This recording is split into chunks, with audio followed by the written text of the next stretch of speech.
జాతీయవాద జర్నలిజానికి అసలైన వేదిక నేషనలిస్ట్ హబ్ ని సబ్స్క్రైబ్ చేసుకోండి. నోటిఫికేషన్స్ కోసం బెల్ ఐకాన్ పై క్లిక్ చేయండి. నమస్కారం. నేషనలిస్ట్ హబ్ NHTV ప్రేక్షకులకు క్రోధినామ సంవత్సర ఉగాది శుభాకాంక్షలు. ఉగాది పర్వదినాన గత 10 సంవత్సరాలు మనం తెలంగాణ రాష్ట్ర ముఖ్యమంత్రిగా కేసీఆర్ గారి అధ్యక్షతన వారి ఆధ్వర్యంలో ఒక వేదిక పైన ఉగాది పంచాంగ పఠనం మనం చాలాసార్లు ఈ 10 సంవత్సరాలు వింటూ వచ్చాం. ఒక రాజు ఆస్థానంలోని పండితులు లేదా అక్కడ ఉన్నటువంటి నాయకులు, మంత్రులు వాళ్ళందరినీ పక్కన కూర్చోపెట్టుకొని ఆయన గురించి ఒక అద్భుతంగా పొగిడేటువంటి ఒక వాతావరణం మనకు ప్రతి సంవత్సరం కనిపిస్తూ వచ్చేది. బట్ ఈసారి కొంతది మిస్ అయినట్టుగా అనిపిస్తోంది.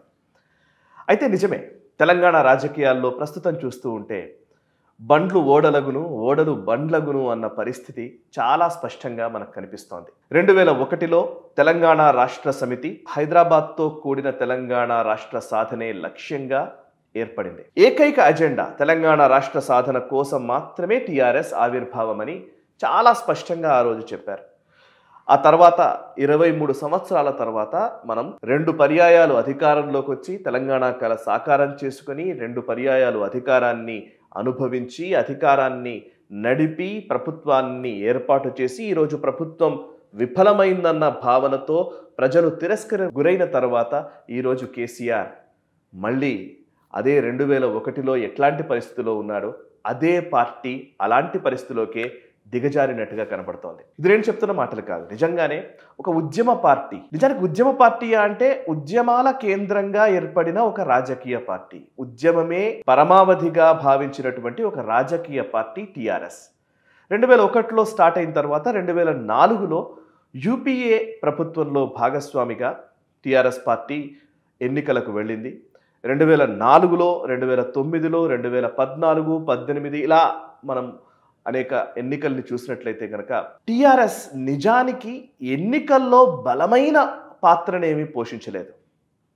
ఈరోజు TRS పార్టీ ఈ పరిస్థితిలో ఉంది అని చెబుతున్న వాళ్ళు ఎన్నికలను గణాంకాలను గనక నంబర్లను గనక తీసుకున్నట్లయితే TRS ఏ రోజు ఏ సాధారణ ఎన్నికల్లోనూ బలమైన పార్టీగా ఏమీ నిలబడలేదు. అందుకే నేను ఇప్పుడు ఈ రోజు ఎటువంటి పరిస్థితిలో ఉందో ఆ రోజు అటువంటి పరిస్థితిలోనే ఉంది అని చెప్పడానికే ఇది నేను చెప్తున్నది. కానీ ఆ రోజు ఉన్నటువంటి తెలంగాణ ప్రజల విశ్వాసం ఈరోజు TRS పార్టీ కోల్పోయింది.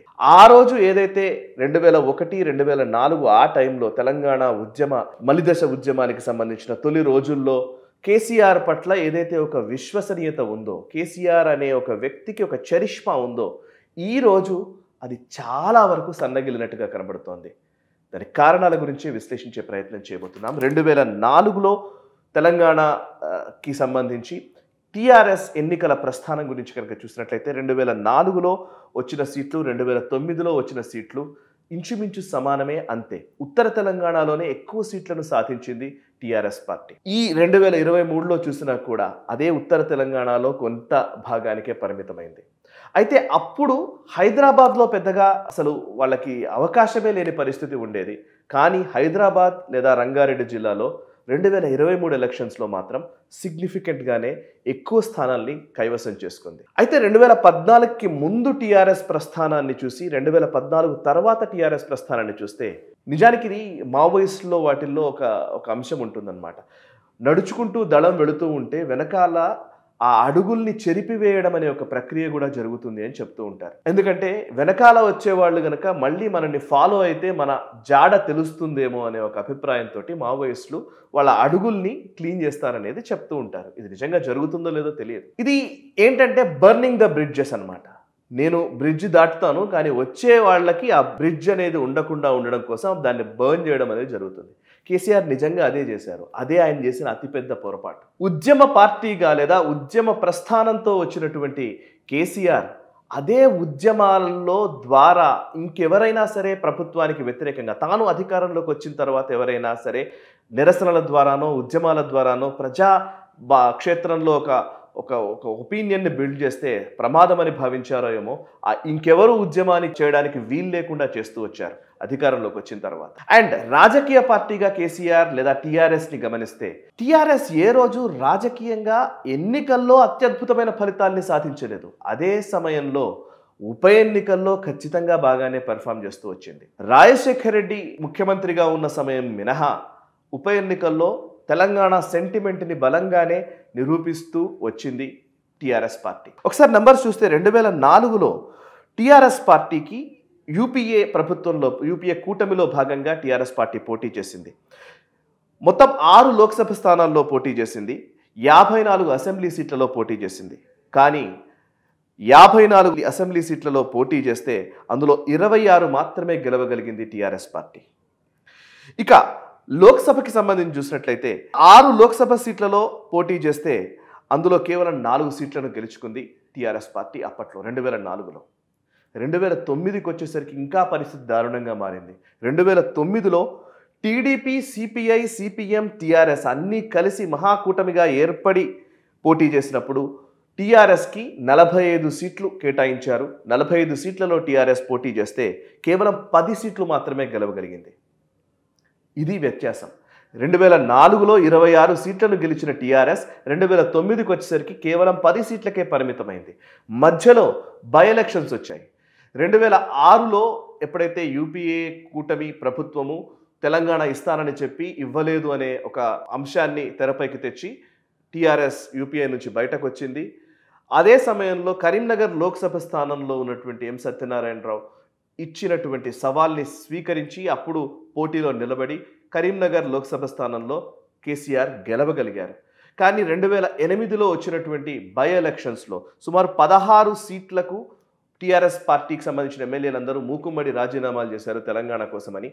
మూకుమ్మడి రాజీనామాలు చేసినప్పుడు 16 సీట్లలో పోటీ చేస్తే కేవలం 7 సీట్లను మాత్రమే గెలుచుకోగలిగింది టీఆర్ఎస్. అందులో 4 సీట్లు టీడీపీ గెలిచింది, 5 సీట్లు కాంగ్రెస్ గెలిచింది. సో అక్కడే టీఆర్ఎస్ ఉద్యమాల్ని ఎలక్షన్స్ రూపంలో, అంటే ఓట్ల రూపంలో మలిచే విషయంలో టీఆర్ఎస్ పార్టీ ఆ రోజు కూడా ఫెయిల్ అయింది. 2009లో చాలా స్పష్టంగా కనిపించింది. రాజశేఖర రెడ్డి హవా ముందు, ఈవెన్ తెలుగుదేశం పార్టీకి ఉన్న క్యాడర్ బలం ముందు టీఆర్ఎస్ నిలవలేకపోయింది. అందుకేనేమో 2014లో అధికారంలోకి వచ్చిన తర్వాత టీఆర్ఎస్ నమ్ముకున్నది, లేదా కేసీఆర్ నమ్ముకున్నది ప్రత్యర్థి పార్టీల నాయకుల్ని చేర్చుకోవడం పైనే. ఏదైతే ఉప ఎన్నికలు అస్త్రంగా ఇంకా అంతో ఇంతో ఆ ఆక్సిజన్ టీఆర్ఎస్ పార్టీకి మిగిలింది అని అంటే, జనరల్ ఎలక్షన్స్లో, అసెంబ్లీ ఎలక్షన్స్లో పెద్దగా పర్ఫామ్ చేయకపోయినప్పటికీ 2008లో జరిగిన బై ఎలక్షన్స్ ద్వారా కావచ్చు, లేకపోతే 2009 తర్వాత తెలంగాణ మలిదశ ఉద్యమంలో భాగంగా చేసినటువంటి రాజీనామాలు, టీజేఏసీ తరఫున చేసినటువంటి రాజీనామాల ద్వారా వచ్చిన బై ఎలక్షన్స్లో తెలంగాణ సెంటిమెంట్ని ఉంది అని నిరూపించడానికి ఉప ఎన్నికలు ఉపయోగపడ్డాయి. టీఆర్ఎస్కి నిజానికి ఉప ఎన్నికలే చాలా వరకు బలాన్ని ఇచ్చాయి సాధారణ ఎన్నికల కన్నా. అదే ఉప ఎన్నికలు లేకుండా, అసలు ఉప ఎన్నికలే లేకుండా ఆయా పార్టీలని నాయకుల్ని చేర్చుకొని పూర్తిగా విలీనం అనే ఒక ప్రతిపాదన తీసుకురావడం అనేది కేసీఆర్ ఆయన అధికారంలోకి వచ్చిన తర్వాత చేశారు. అంటే తాను ఏదైతే ప్రక్రియ ద్వారా తన బలాన్ని పెంచుకున్నారో ఆ ప్రక్రియని 2014 తర్వాత పూర్తిగా దానికి విరుద్ధంగా బిహేవ్ చేశారు. ఒక పాలేరు ఎన్నిక మినహా సబ్జెక్టివ్ కరెక్షన్, నాకు తెలిసి 2014 తర్వాత ఆయన అధికారంలోకి వచ్చిన తర్వాత పెద్దగా ఉప ఎన్నికల్ని ఆయన నిర్వహించదలుచుకోలేదు. అండ్ ఆయా పార్టీల నాయకులు డైరెక్ట్గా తెలుగుదేశం పార్టీ ఎమ్మెల్యేలు అందరినీ తీసుకున్నారు, విలీనం అనేశారు. అండ్ కాంగ్రెస్ పార్టీకి సంబంధించిన వాళ్ళని అందరినీ తీసుకున్నారు, అసలు ఉప ఎన్నికలే లేకుండా చేశారు, విలీనం అనేశారు. సో 2/3 మెజారిటీ ఉంటే చాలని. ఇప్పుడు అదే ఆయనకు అశనిపాతంగా మారింది. ఈరోజు అదే 2/3 నెంబర్. ఈరోజు అసెంబ్లీలో 39 మంది టీఆర్ఎస్, అదే బీఆర్ఎస్ పార్టీ ఎమ్మెల్యేలు ఉంటే అందులో 2/3 నెంబర్ 26 మంది బీఆర్ఎస్ ఎమ్మెల్యేలు కనుక కాంగ్రెస్ పార్టీలో చేరితే ఆల్మోస్ట్ ఆయన చెప్పిన లెక్క ప్రకారమే బీఆర్ఎస్ పూర్తిగా అసెంబ్లీలో విలీనమైనట్టుగానే భావించాల్సి ఉంటుంది కాంగ్రెస్లో. సో 26 మంది, అందుకే ఉత్తమ్ కుమార్ రెడ్డి ఆల్రెడీ ఒక స్టేట్మెంట్ కూడా ఇచ్చేశారు. ఇప్పటికే మాకు 26 మంది 27 మంది జాయిన్ అయిపోతున్నారు అని చెప్పేసి ఉత్తమ్ కుమార్ రెడ్డి ఒక స్టేట్మెంట్ కూడా ఇవ్వడం జరిగింది. సో నిజానికి అదే జరిగితే 26 మంది పైన బీఆర్ఎస్ ఎమ్మెల్యేలు వస్తే మళ్ళీ అదే 10-12 స్థానాలకే టీఆర్ఎస్ పరిమితం అవ్వాల్సిన పరిస్థితి వస్తుంది. అంటే మొదట్లో ఎక్కడైతే మొదలయ్యావో మళ్ళీ అక్కడికే కేసీఆర్ చేరుకుంటున్నట్టుగా కనబడుతోంది. అయితే ఆ రోజు ఆయనకున్న బలం తెలంగాణ అనే నినాదం, తెలంగాణ అనే ఉద్యమం, తెలంగాణకు ఉన్నటువంటి ఆకాంక్షల ఒక ఎమోషన్. సో ఆ ఎమోషన్ ఈరోజు లేదు. ఎందుకంటే తెలంగాణ ఆల్రెడీ రాష్ట్రం సిద్ధించింది. అండ్ ఆయన ఏదైతే అనుకున్నాడో వీటిని ప్రజలు ఇప్పుడు విశ్వసించే పరిస్థితి కూడా లేదు. ఇక ఉద్యమం, ఏవైతే ఉద్యమాల ద్వారా కేసీఆర్ అధికారంలోకి వచ్చారో, ఏవైతే ఉద్యమాల ద్వారా ప్రజల్లో ఒక చరిష్మాటిక్ లీడర్గా పేరు సంపాదించారో, ఈరోజు అదే ఉద్యమ నాయకుడి కూతురు జైల్లో ఉంటే కనీసం ఆ పార్టీకి సంబంధించిన నిరసన కూడా ఎక్కడ కనిపించట్లేదు. అండ్ ప్రజల్లో కూడా కవిత పట్ల పెద్దగా ఒక మంచి సద్భావన అయితే పెద్దగా కనిపించట్లేదు. సో ఇది కేసీఆర్ ఎక్కడికి దిగజారాడు అనడానికి, ఎక్కడికి ఆయన బలహీనపడ్డాడు అనడానికి ఇది ఒక నిదర్శనం. ఇక నెక్స్ట్, కేసీఆర్ మాత్రమేనా అంటే కాదు. ఇలాంటివన్నీ, దీనికి కారణం ఒకటి నేను చెప్పే ప్రయత్నం చేస్తాను. యాక్చువల్లీ కిషోర్ పోరెడ్డి అని బీజేపీ అధికార ప్రతినిధి, ఆయన ది పయనీర్లో ఇంగ్లీష్ న్యూస్ పేపర్లో ఆయన ఒక ఆర్టికల్ రాశారు. అందులో ఆయన చెప్పింది ఏంటంటే, a lesson from spectacular implosions of BRS and AAP అని. అందులో ఒక సెంటెన్స్ నేను చదివే ప్రయత్నం చేస్తాను. Can a political party implode into oblivion in a mere 100 days? What if it is a party that has been in power for almost a decade? It is hard to believe, but the Bharat Rashtra Samiti BRS example proves that it is possible, and given when a party is seen as betraying its raison d'etre, reason for existence. Raison d'etre ante reason for existence. ఏదైతే నీ అస్తిత్వానికి కారణంగా నిలుస్తోందో దానికి విరుద్ధమైన భావనలోకి నువ్వు వెళ్ళినప్పుడు నీ ఎగ్జిస్టెన్సే నువ్వు కోల్పోవాల్సి వస్తుంది. ఇది ఈ వ్యాఖ్యల సారాంశం. ఎస్, ఇప్పుడు జరుగుతోంది అదే. అక్కడ ఆమ్ ఆద్మీ పార్టీ అయినా, ఇక్కడ బీఆర్ఎస్ పార్టీ అయినా. బీఆర్ఎస్ ఉద్యమ ఆకాంక్షలతో వచ్చినటువంటి పార్టీ, ఉద్యమమే ఊపిరిగా ఉన్నది అనుకుంటున్నటువంటి పార్టీ, ప్రజల మద్దతుతో వచ్చినటువంటి పార్టీ పూర్తిగా ప్రజలకు డిస్కనెక్ట్ అయిపోయింది.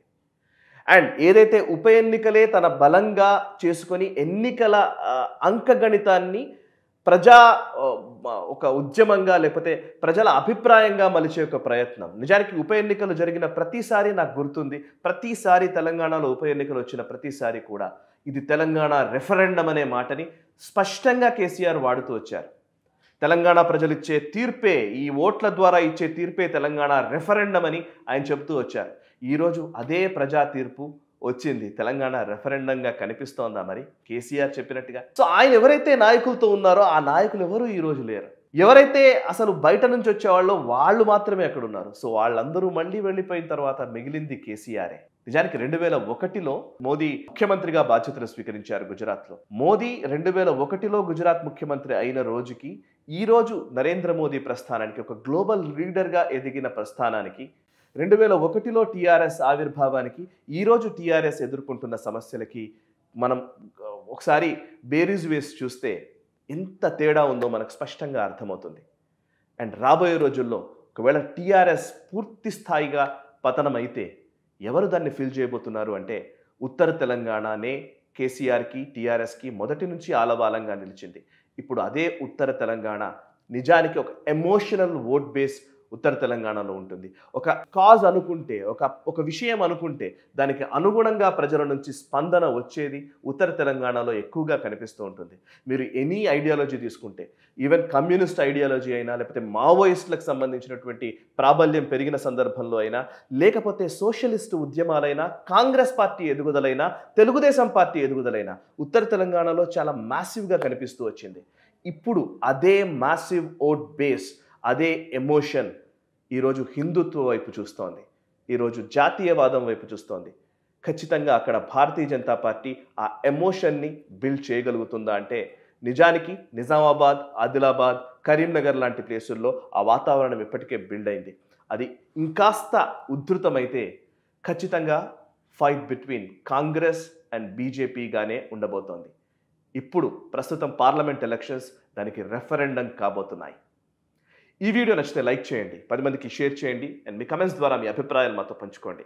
మనసా వాచా కర్మణ దేశ హితం కోసం పరితపించే నేషనలిస్ట్ గ్రూప్ ఆఫ్ ఛానల్స్ని సబ్స్క్రైబ్ చేసుకొని జాతీయవాద జర్నలిజాన్ని ప్రోత్సహించండి.